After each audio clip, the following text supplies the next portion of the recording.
Todos bem-vindos. Deixa um like aí se o vídeo foi interessante para você. Se não for, deixa um dislike. Tite é confirmado no Flamengo.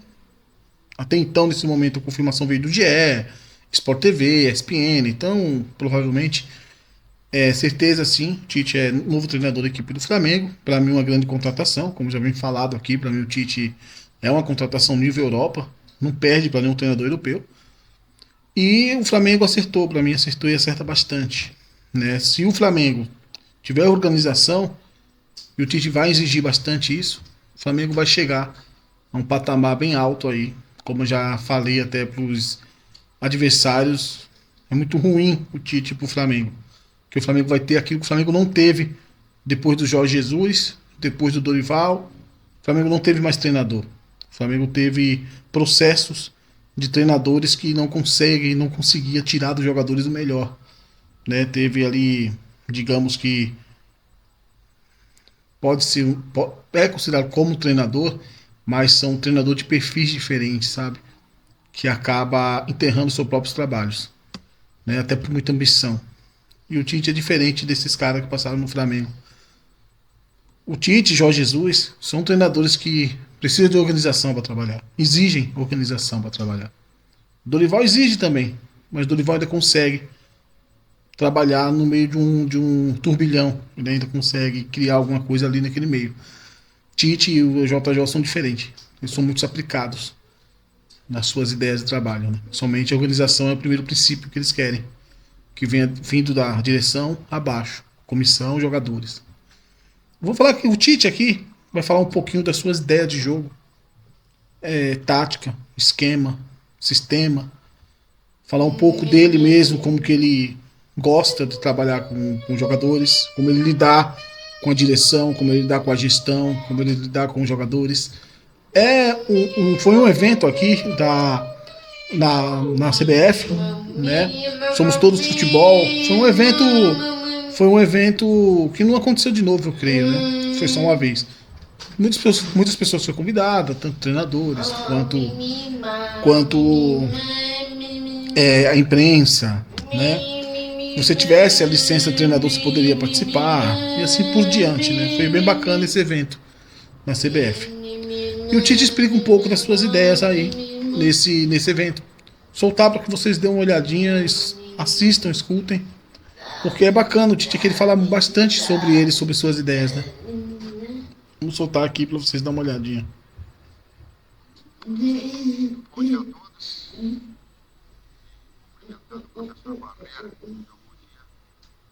Agradecimentos que vieram sem campeão por partilhar esse momento tão importante para nós todos. E eu fui escolhido como abrir essa oportunidade para conversar algumas situações a respeito do futebol, que a seguir a gente tem a condição de apresentar, mas vamos direto a toda uma situação importante e que ela nos remete a um modelo, uma inspiração, e eu volto atrás e tento lembrar e quero fazer uma menção à história e aquilo que de alguma forma me inspirou o futebol. E normalmente a gente inspira quando é garoto, quando é jovem, quando é moleque, e também de alguma forma me inspirou esse modelo, e não aquilo que eu certo, mas aquilo que eu acredito.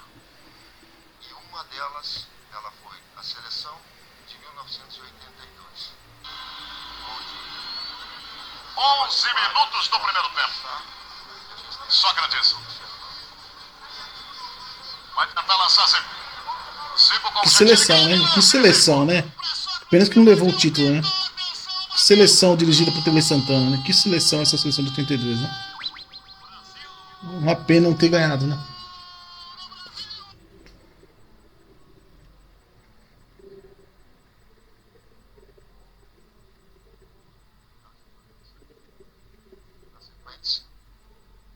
Foram alguns momentos importantes que eu jovem que assisti, de como o futebol ele é bonito, como ele te traz essa qualidade. Qualidade, essa seleção tinha uma qualidade enorme, né? O individual dessa seleção era bacana, né? Tanto individual, tanto conjunto, é uma seleção completa. Essa é a essência do Tite, gente. Lembra muito o Corinthians de 2015, o Tite colocou muito isso no Corinthians de 2015, né? Troca de passes, movimentação. Foi bem parecido com essa seleção, assim, não a qualidade individual, tá? Mas eu falo a questão do esquema, né? Conseguimos, e aí de alguma forma tentamos não reproduzir, mas reinventar e dar a possibilidade dos atletas poderem desfrutar, porque é deles a essência do talento.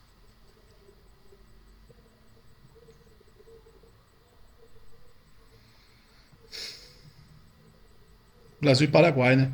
Aí. Gol que nos credenciou a chegar, estarmos classificados para a Copa da Rússia.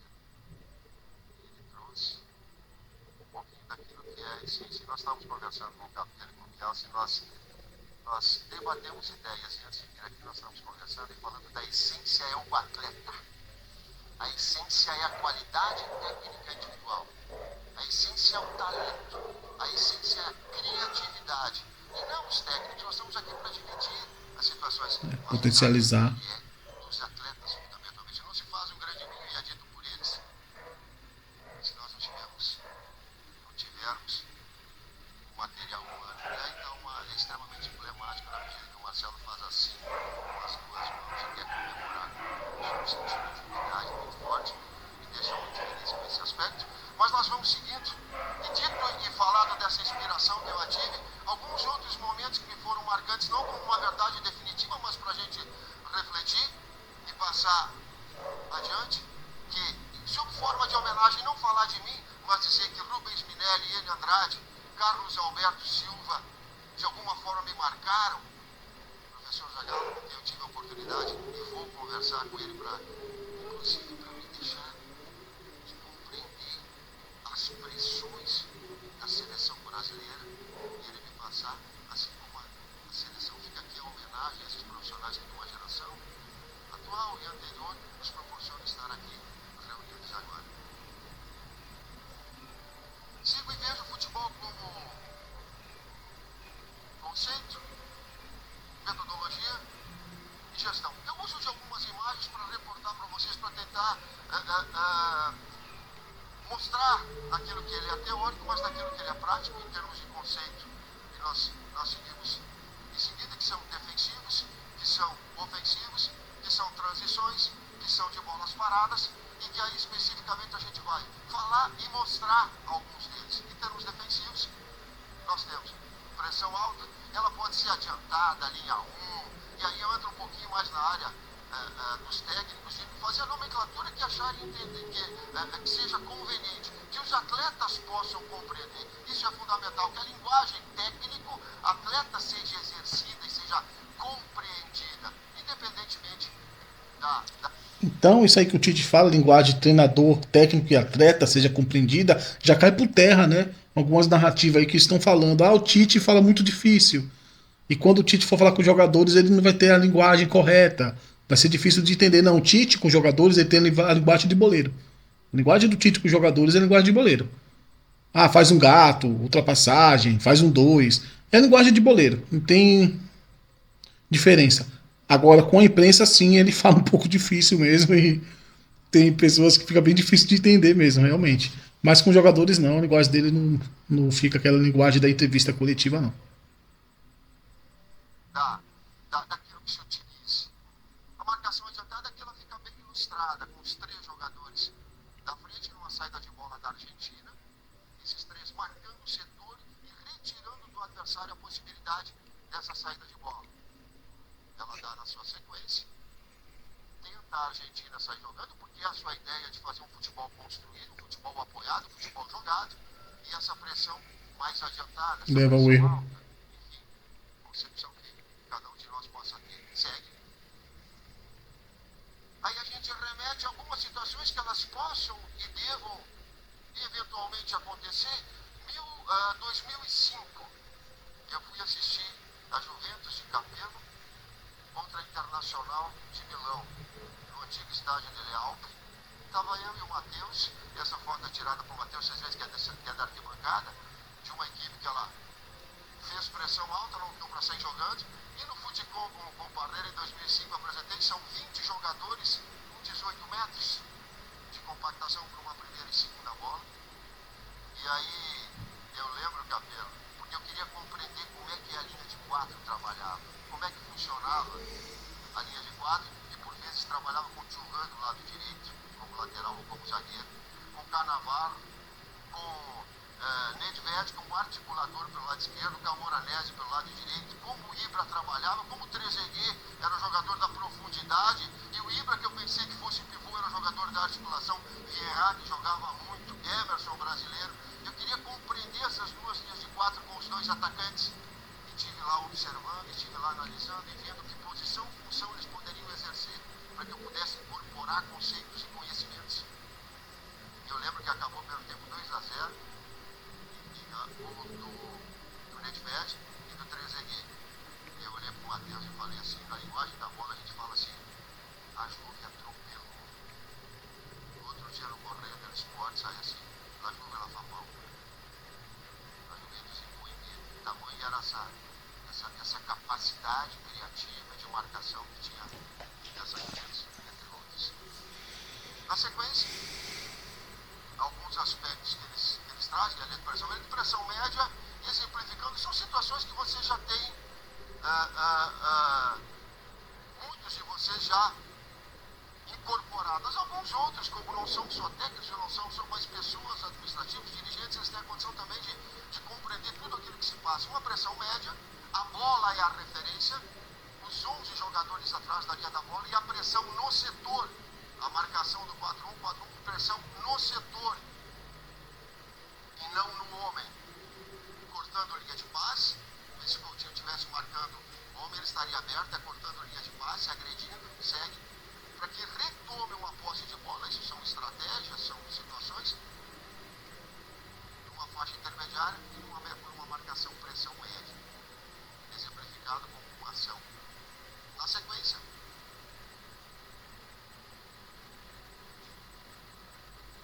uma pressão baixa, uma pressão atrasada, uma pressão linha 3. Aí eu digo que cada um tem a possibilidade de colocar a nomenclatura da forma com que convier.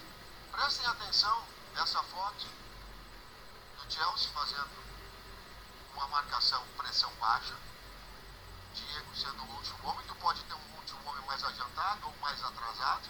A bola são 9 jogadores, mais o goleiro atrás da linha da bola. Segue na outra foto.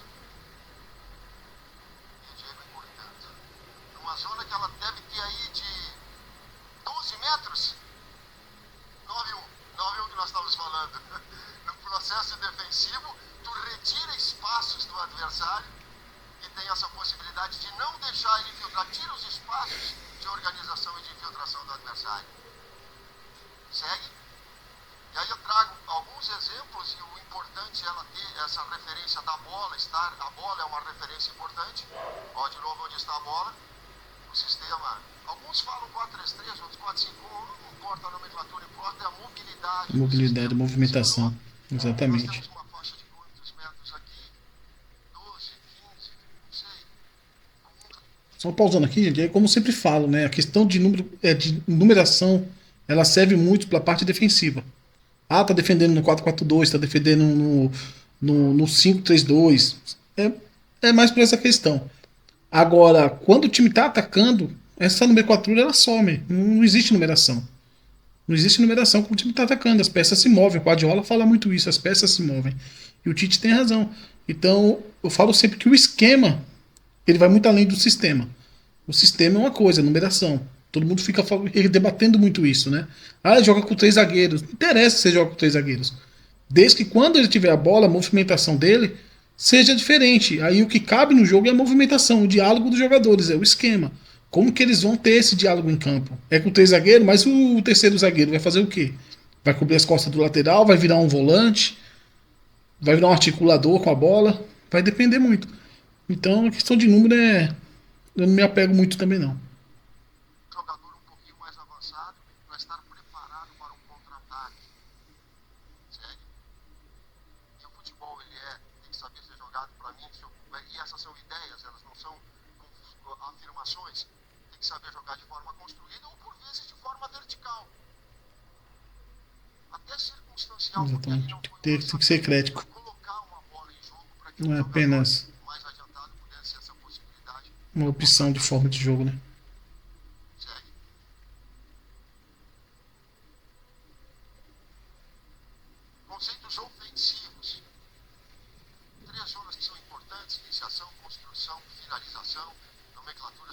vantagens, né? São diversas. Segue. Zona de iniciação. Tem uns que procuram quebrar essa bola para jogar num campo mais avançado, outros de construir. É das ideias, é das influências, é daquilo que acredita. Vamos fazer essa zona de iniciação e a gente vai visualizar. E nós temos uma saída de bola do Real, com 7 jogadores. Ficou pressionado o Marcelo, o lado contrário veio dar essa sustentação, quando não deu para jogar. Só pra falar, o Tite tem razão nessa questão de você dar o nome que você quiser. Realmente, eu já dou um nome diferente, né? Pra mim, a saída com o goleiro é a zona não de iniciação. Eu coloco zona de construção, a saída com o goleiro, porque eu acho que o jogo já começa a ser construído dali. No meio campo, eu coloco zona de criação. E na último texto, eu coloco de finalização. Então, cada um dá um nome, realmente. Eu me lembro quando fiz fazer o curso, né? E o Silvinho fazia parte da minha turma. E a gente falava muito sobre isso, né? Não só ele, como o Bordon também, outros pessoal também que fazia parte. E a gente pensava muito sobre isso, quando tinha intervalo, né? Cada um dá um nome diferente, né? Realmente, eu sempre tive isso na minha cabeça. Até a questão de saída de bola, eu tenho a questão de saída curta, saída média e saída longa, né? Eu dei esse nome de saída média, porque eu gosto quando a bola sai daqui da grande área, próxima antes do meio campo, para mim é uma saída média. Curta é quando está tocando ali próximo da área, e longa é quando passa do meio. Então cada um dá um nome, realmente, Tite tem razão. Importante é a qualidade, né? Como isso é feito. Quebrou na frente, pôs em jogo. Ideias, ela pode ser assim, ela pode sair com uma saída lavoupiana, tem de diversas formas. Apenas aqui dá uma ilustração numa forma que ela pode ser usada. Do Arsenal, do Barcelona contra o Arsenal, numa saída de bola. 7 jogadores. Ficou pressionado, cortou ali de passe, daqui a pouco o Rodrigo quebrou. Na sequência, cometeu o erro, porque é uma zona de risco. Tu fecha rápido para não dar ao adversário a possibilidade dele fazer o gol, porque tu está arriscando. Por que tu está arriscando? Para que essa bola chegue na frente com a melhor qualidade, tu vai ter que trabalhar dessa forma. E eventualmente tu pode usar outro. Mas né? Até pelas características que os atletas da tua equipe têm. Tem os jogadores que são mais leves, ágeis, rápidos, técnicos. Essa bola tem que chegar no chão, não pelo alto. Talvez se fosse uma outra situação para quebrar a bola na frente, pode ser utilizado. Segue. E aí pega um exemplo específico que ele traga e que ele tenha da seleção brasileira. Uma saída de bola. Por vezes arriscando e cometendo alguns erros. Mas sabendo que no erro vai ter sempre alguém dando uma sustentação. Nós É temos uma saída de importante. bola com 7 Sustentação. jogadores. Isso é importante. Um detalhe importante, segurou. No momento de saída de bola, com posse de bola, não tem compactação. Tem comprida e a larga. Tem amplitude, tem profundidade. Por quê? Porque a criação de espaços para te articular. Então aí não há compactação. Segue. Aí a gente vê os homens da frente procurando dar um espaço para que essa bola seja iniciada pelos homens do setor defensivo. Cometeu o erro Miranda. Aqui não pode. Sustentação. E aí tu tem a sustentação por parte dos companheiros, porque é uma zona perigosíssima. E nessa sustentação, antecipação, segue. O adversário encheu e marcou uma pressão. Abriu-se espaços do outro lado. Mesmo tendo o adversário com 2, 3, 4, 5, 6 fazendo recomposição, espaços são abertos. Espaços são abertos para infiltração e para o talento. Potencializa com discutir sua qualidade individual dos atletas. É o nosso grande desafio enquanto técnico. Vejo dessa forma. Potencializar os atletas. Uma zona de construção e finalização. Gente, o que eu sempre falo, o treinador ele tem que ter na cabeça dele como que ele vai fazer para potencializar os atletas. Ele não tem que potencializar a sua tática apenas. O problema do Flamengo foi ter treinadores assim, Sampaoli, Vitor Pereira, Paulo Souza, potencializar apenas suas táticas. Esqueciam dos jogadores, da potencialização dos atletas individualmente. E o Tite ele faz bastante isso, isso é importantíssimo. Isso é um princípio para mim que é o topo de tudo. Tá lá em cima. O treinador tem que querer potencializar os jogadores. deixar de ser ambicioso. Depois ele vem com a tática dele e também vai receber aplausos. O bolo forte vai chegar nele uma hora. Mas é necessário potencializar os atletas antes. Criação, usa de merda forte. Aqui também representado num jogo que nós fizemos um amistoso contra a Colômbia. Ela ficou bem mostrada quando o Tomás fez aqui numa zona de construção. Nós trabalhamos a articulação e a premissa, inclusive, do basquete, de fazer movimentos laterais, de troca de passe lateral. O cara fala, mas por que tu tá trocando passe lateral? Porque tu abre espaço e faz a movimentação do adversário para que depois tu possa ser vertical, para que depois tu possa ser agudo, para que depois tu possa infiltrar. Fez essa zona de Balançar o armação bloco. até Tu balança o bloco do adversário e abre o espaço. momento do passe vertical. E aí sim. É. Eu falo que você vai abrir fraturas nos blocos do adversário. Olha lá. Você abre. Ultrapassagem, de atacar com 6 homens, conceitualmente, e aí tu tem a objetividade. Faça esse campo onde tu possa pensar e organizar aquilo que o teu modelo, a tua forma. Talvez tenha sido o único jogo na minha vida. Eu não gostaria de ter vencido. E aí não existia um vencedor e perdedor. Era um jogo, Elsa Campeão, porque era um jogo em homenagem ao pessoal da Chapecoense, que muito nos importava vencer. Eu não comemoro. Apesar da gente viver num mundo extremamente competitivo, eu não comemoro. Ele transcendia. Era uma coisa muito mais humana do que de competição. Transições ofensivas, eu digo assim, o que é uma transição? É aquele movimento rápido que tu está defendendo, mas preparado para atacar. Setorizado.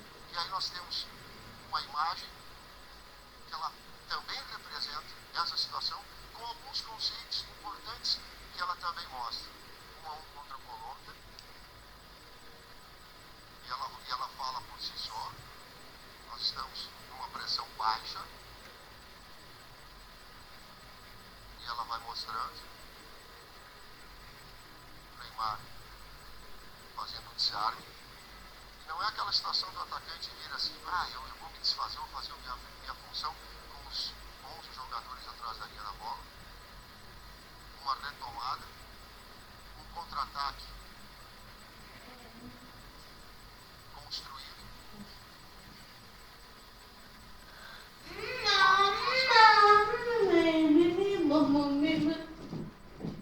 E o mesmo atacante que fez o desarme é o atacante que faz o gol. É o atacante que conclui. Aí vou largar uma pérola aqui por vez a gente ouve, se o atacante não participar da ação de compactação, ele não tem força para chegar na frente. Essa é uma das grandes mentiras que o futebol tem. Dá para fazer de forma conjunta, tá? Dá para fazer também essas compensações? Pode, mas dá para fazer. 73 minutos. Mas isso dá para fazer no início do jogo. É 73, 74 de segundo tempo. Mas é o astro principal que dá uma demonstração de trabalho de equipe, de unidade.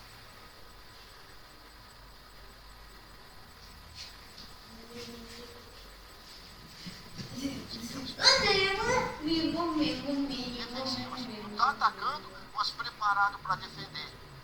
Ela é em alguns momentos de compactação também. Certo? E aí nós pegamos um exemplo. Nós estamos atacando com 6 jogadores contra a Venezuela. Aqui está a bola numa finalização. O posicionamento nosso de 6 atacando e 4 ataca defendendo.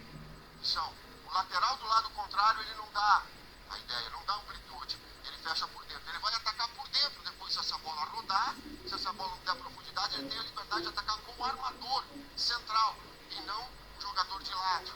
Os 2 zagueiros e o primeiro meio-campista. Ou, na sequência, ele fecha com uma linha de 3 defensores e com o primeiro meio-campista atrás. Um atacando com 6 jogadores. O outro é surpresa, o 7º é surpresa. É uma antecipação, é um lado criativo, mas dando essa sustentação. Até porque se tu tá no meio campo, tu tá atacando e tu fica toda hora perdendo a bola. E o adversário te cria perigo mais criativos, tira-se a confiança dos homens de frente. Eu não posso errar, senão o time vai sofrer. Não pode. Essa relação, esse conjunto da obra ele é fundamental para que tu tenha liberdade para chegar no último terço do campo e colocar a criatividade para fora.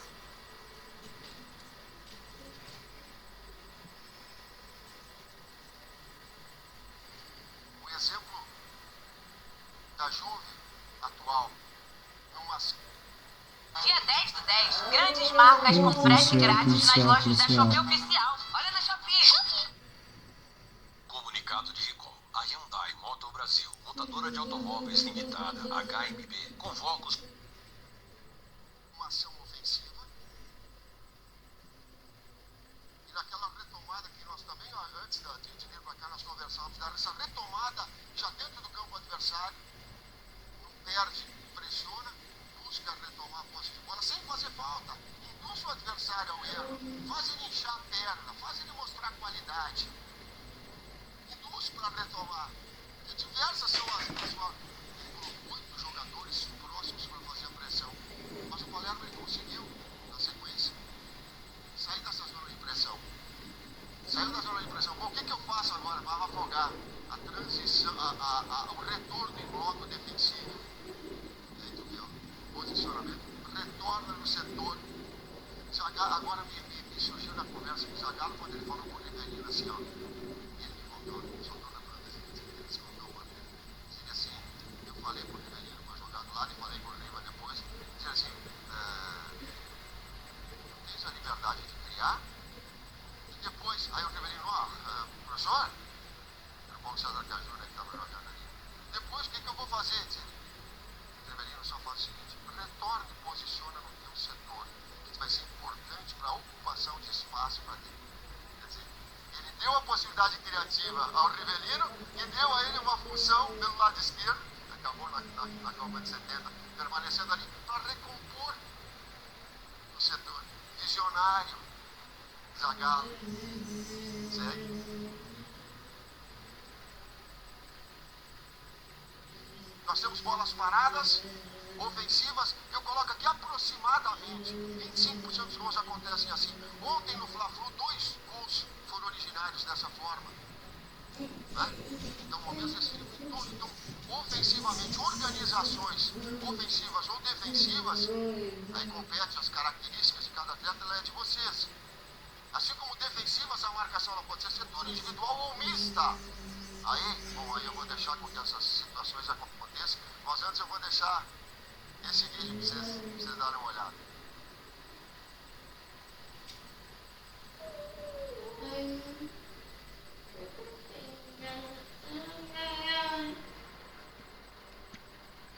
Bahia Stuttgart.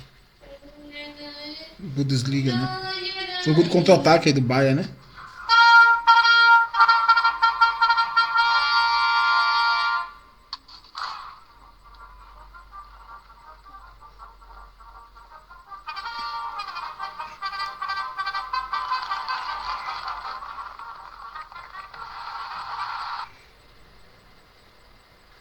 Eu confesso para vocês, eu apresentei revendo a palestra e refazendo ela para mim aqui, eu apresentei para minha esposa, eu mostrei para ela, e ela olhou assim, né, assim, mas vocês aceleraram na imagem, né? Não acelerou a imagem, não é assim. Quer dizer, dá para te defender, eu pego o conceito, dá para defender. Eu fui, nessa mesma época que eu fui assistir o campeonato, eu assisti, eu conversei com o técnico do Diego Verona, não lembro, eu gostaria de dar um crédito a ele. Eu perguntei para ele, por que vocês não deixam 2 caras na frente para puxar contra-ataque? Ele olhou para mim e disse assim, que estágio tu estás no jogo? Eu disse, vamos defender. Qual é que é o teu primeiro objetivo? Não tomar gol. Então priorize. Ele colocava os jogadores atrás e disse, e na própria condição abre-se espaço e eu organizo uma situação de contra-ataque. Ela pode ser mantendo os jogadores na frente, ou ela pode ser dessa forma. Vai das nossas convicções e das virtudes que os atletas têm. É. Na sequência, metodologia, treinamentos em campo reduzido, treinamentos mantendo estruturação tática. É muito individual, né? Treinamentos Cada um faz treinamentos específicos, do jeito que quiser. controle de número de toques, e aí vai da criatividade. Eu não vou entrar na metodologia, ela é muito aprofundada, ela é dentro das nossas crenças e dos nossos conhecimentos. Gestão, técnico e atletas. E aqui eu quero fazer uma referência e ratificar mais um conceito. Eu quero falar um pouco, mas talvez eu tenha falado com vocês sobre os técnicos brasileiros. Há uma supervalorização do técnico no Brasil. Nós somos supervalorizados. Nós estarmos classificados na Copa do Mundo, ter feito 9 jogos, ter vencido as 9 partidas. Porque essa supervalorização, daqui a pouco diz, pô, ele é o cara, ele é, pá, não é o cara. É um conjunto todo que tem responsabilidade numa estrutura. Da mesma forma, esse mesmo cara passa a ser o culpado depois. Quando que o aspecto disciplinar, ele é diretivo, ele é dos executivos, ele é do seu presidente. E essa responsabilidade, ela é dividida, cada um com as suas autonomias. E eu gostaria muito de viver num país onde a média do profissional ligado ao futebol como técnico, que ganhasse menos inclusive, mas que tivesse mais estabilidade no emprego. E que nós não ficássemos em média 3 meses como nós ficamos. Quando que na Inglaterra a média é 16 meses.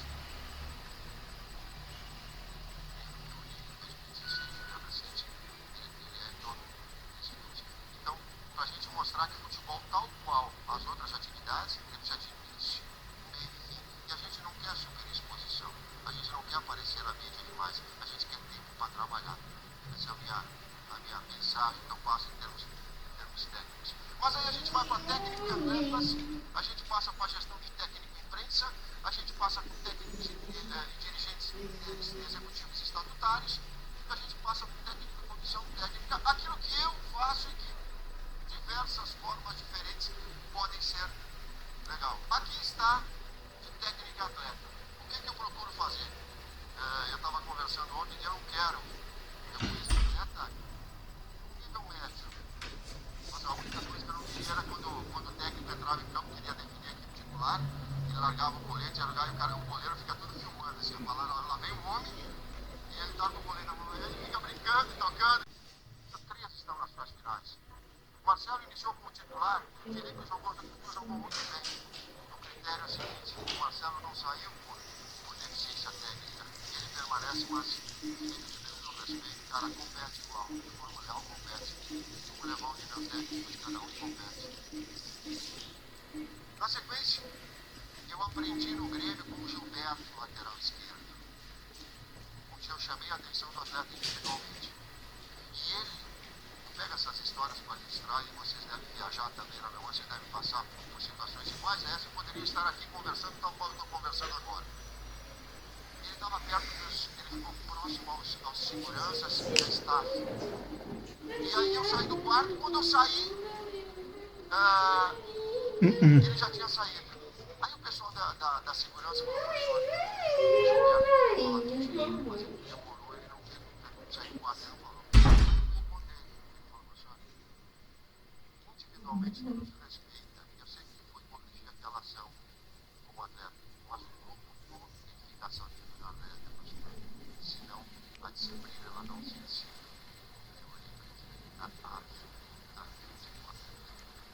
Incorporei essa ideia, e aí o William, no Corinthians em 2010, tinha 2 jogadores que simulavam por vezes demasia faltas. E eu por vezes eu reclamava com o árbitro porque estava longe, distante, eu não conseguia fazer a devida interpretação. Fui pro vídeo, olhei, chamei os 2 atletas, eu fiz e chamei o grupo todo para falar assim, ó, vocês parem de simular, porque eu perco a razão na minha cobrança e na minha exigência como árbitro depois. Aí fico eu e vocês todos, e nós ficamos todos nós prejudicados em cima de simulações. Se é falta, bate e caracteriza. Se não é, levanta e vai dentro. Mas parem, vocês prejudicam a performance da nossa equipe. E o William, eu não tinha esquecido o William recentemente. Quando ele viveu, e eu lembrei, achei interessante nós colocarmos. Assim como, falando com o Sorin, ele colocou assim, professor, ele é de bom coração e fala pela frente. Professor,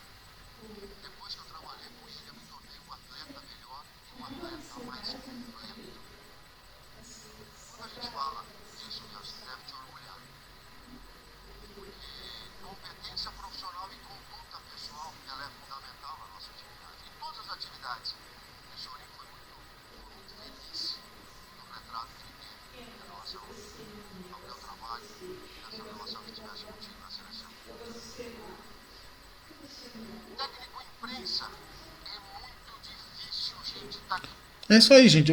A entrevista, na verdade, a palestra, né, do Tite foi essa aí. Depois eu vou falar de técnico imprensa aí já é mais pessoal de cada treinador. Mas é bacana, vocês assistem aí, deixa o like, que é bem legal, como ele vai ser treinador do Flamengo agora. Então o Tite aí nessa palestra ele mostra bastante das suas ideias táticas, esquema, suas estruturas, suas tipos de gestão, campo e bola, fora do campo. Então é legal essa palestra que ele dá uma amplitude aí de tudo que ele gosta de fazer em um clube de futebol, mostrando bastante a seleção. Tá bom? Esse é o vídeo, deixa o like aí, um comentário e depois a gente volta de novo pra falar mais de futebol. Beleza? Até a próxima.